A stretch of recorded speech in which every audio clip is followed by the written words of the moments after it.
Welcome back, storytellers. Today, we're diving into a tale that begins with an ordinary woman, a new home, and a backyard that held more secrets than anyone could have imagined. What she uncovered beneath the surface wasn't just history, it was a mystery waiting to be unraveled. So grab your headphones, settle in, and let's unearth the incredible story together. This woman made the news headlines last week, thanks to her incredible discovery in her new garden. But before we start, smash the like button and make sure to subscribe if you haven't, and hit that notification bell so that you won't miss any new stories. She bought a house and moved in, but unbeknownst to her, a huge war bunker was buried in the backyard. It was an enormous metal and concrete structure that had been buried for years. And curious L, that wasn't even the strangest thing they discovered, because what they found inside the bunker was truly incredible. They soon realized the cupboard was used to hide the hatch because the previous owners had taken all the other furniture with them. Everything except the cupboard and the carpet beneath it. The couple had found this weird, but now they found the reasoning behind it. Lindsay and Flint were enraged and thought it was time to find out why the previous occupants had gone to so much trouble to keep the secret together. The couple was able to push the cupboard aside, unveiling the full metal flap, which turned out to be a manhole. "Maybe it's a cellar," Lindsay said with a mix of hope and fear in her voice. Lindsay and her husband had both never seen anything like this before. He kneeled down, put his head inside the hole, and yelled. They heard his voice echo for a long time. "All right, let's see what's down there," he said while getting ready. First, Flint sat down on the edge and carefully put his feet on the rusty ladder. Flint was breathing slowly and concentrating hard while descending the ladder. "Is it a wine cellar or something else?" Lindsay called out as she shone down with a flashlight. Thanks to the light, Flint could see that he was almost at the bottom. Flint stayed in the tunnel while Lindsay and her brother Carl followed above ground. They kept in touch with old walkie-talkies, and as Flint moved through the tunnel, Lindsay and her brother eventually left the house and entered the garden. Then Flint could suddenly see the light in the distance. Was it an opening that would lead outside? As Flint thought it, he found evidence to substantiate his idea.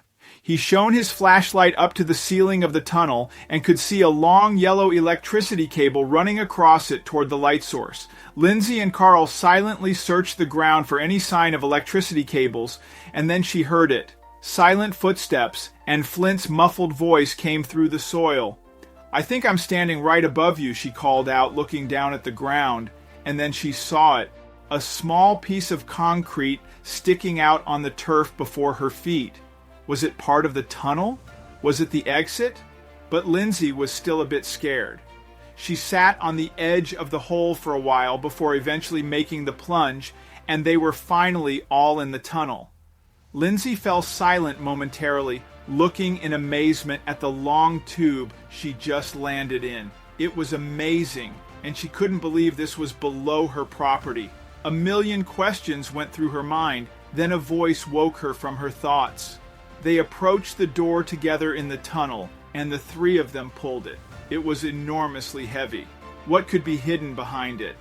They would soon find answers to those questions. The entire room was filled with them lying on the floor, on the table, and in cabinets.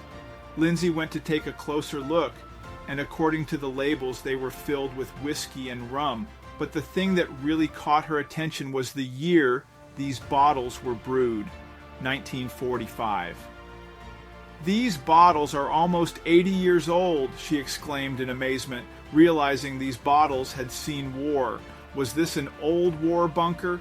The bunker was immense. It went on and on. The number of rooms was incredible, and each one was filled with a new story.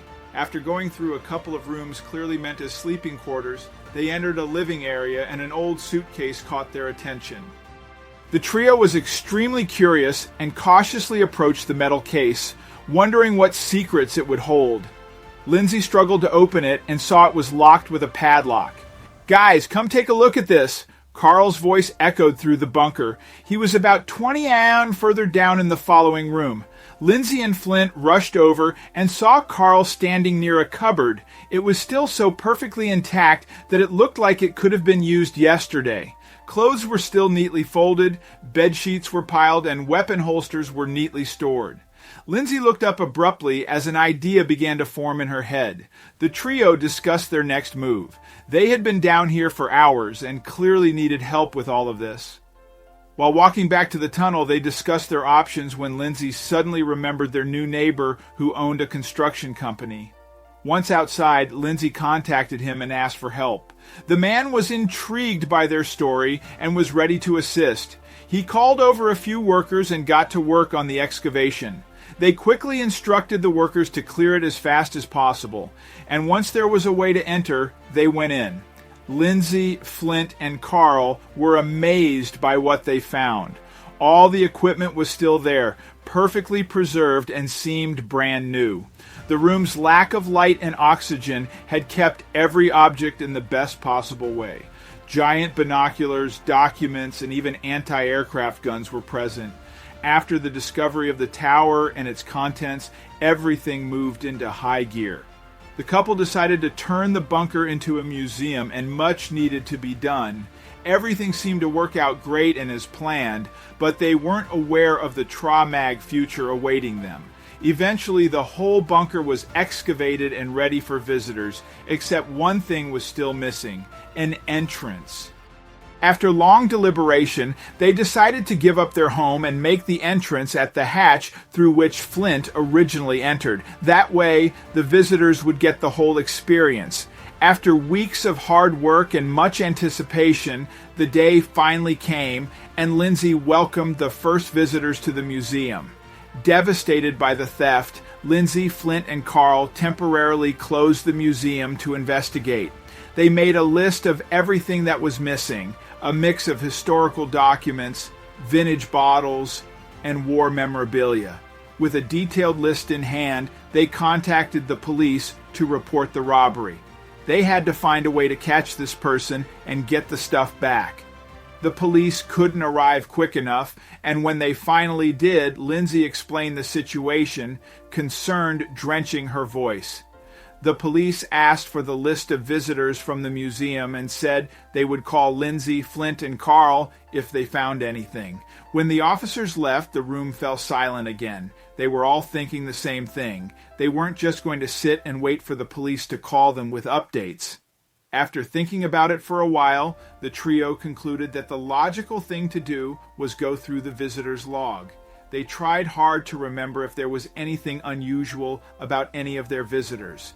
Then Carl let out an excited gasp as he noticed a vague footprint on the floor. "Come here," he told the others as he followed the princes, excited and full of anticipation. The trio carefully followed the princes, but they suddenly seemed to vanish. Puzzled, Lindsay, Flint, and Carl scanned the area, searching for any sign of where the person might have gone. Suddenly, Lindsay noticed a slight gap in the wall that seemed out of place. After some investigation, they found a well-hidden secret door. After some time, they managed to open it and were surprised to see where it led. The door LED'd them right outside the bunker, and once they set foot outside, Carl noticed a piece of paper on the ground. Did the thief drop this? His eyes grew wide as he spoke. It was a detailed map of the bunker's layout, increasing their worries even more. The fact that the thief knew the bunker well made it more likely that he would strike again. Lindsay, Flint, and Carl brainstormed for a long time before they finally came up with something. They set up some hidden traps which were cleverly designed to let them know if anyone entered the bunker that night. Carl was at Elle and Flint early the following morning, anxious to check the traps. They walked toward the hidden entrance and noticed there was no sign of entry, so there were other entrances. Where did he come from this time? All these thoughts caused Lindsay to panic. Lindsay, Flint, and Carl thought about it and soon realized that keeping the museum closed only worked to their disadvantage, so they decided to reopen, hoping to prevent the thief from suspecting they were on to him. The museum was reopened and the trio acted as if everything was okay, not letting anything show to let the thief know they were on to him. When the trio was closing the museum for the day, they discussed their plans, and one stood above all. They were hoping to catch the thief red-handed tonight by staying in the museum overnight equipped with flashlights and walkie-talkies. They positioned themselves strategically throughout the bunker. It were long, tiring hours, and Lindsay caught herself almost falling asleep multiple times, but the tiredness quickly left her body when the silence of the museum was broken by soft and stealthy sounds. Her heart raced as she whispered through the walkie-talkie, "Someone is coming!" Tension filled the air in the observation tower. Drops of sweat reflected off the thief's forehead as the light beams hit his face. "Don't we know you?" Flint said, and Lindsay and Carl realized they also recognized the man. The thief turned out to be a former museum employee who worked for them during the excavation of the bunker. The trio couldn't believe someone they had trusted was behind the thefts. "Why would you do this, Adam?" Lindsay asked, the disappointment clearly hearable in her voice. Adam, as the former employee was called, sat down and held his head in his hands. Silent sobs could be heard shortly after. His voice trembled as he confessed to the crime time and told him he regretted everything. Adam explained that his financial struggle had pushed him to act so recklessly. Lindsay, Flint, and Carl looked at each other, all seeming to think the same. They decided to resolve the matter without involving the police. They agreed not to press charges for all stolen items to be returned. They wanted to give him a chance to fix what he did wrong and start making better choices in his life. After the items were recovered, the trio decided to invest in the museum security to prevent future thefts. They installed high-tech surveillance cameras and implemented a more stringent visitor check-in process. The grand reopening was a huge success, drawing a large crowd from the community. People were impressed by the museum's resilience and the new security features, and the support was overwhelming them. Their journey from discovering the bunker to turning it into a thriving museum had been incredibly challenging, but also rewarding, and the community's acknowledgement made it all the more worthwhile.